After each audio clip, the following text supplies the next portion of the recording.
Hi friends! Thanks for tuning in.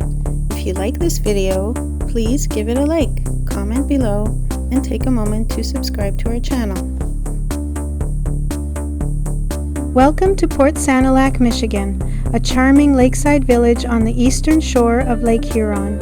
This small town is known for its picturesque harbor, sandy beaches, and welcoming community.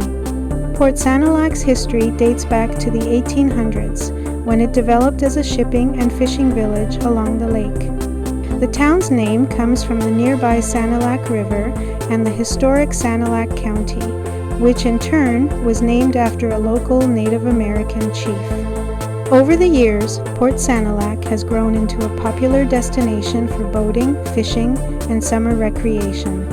The town's historic lighthouse, built in 1879, remains a beloved landmark guiding ships along Lake Huron. Whether you're here to enjoy the lake, learn about local history, or just relax by the water, Port Sanilac has something for everyone. Thank you for joining us on this tour of Port Sanilac, Michigan.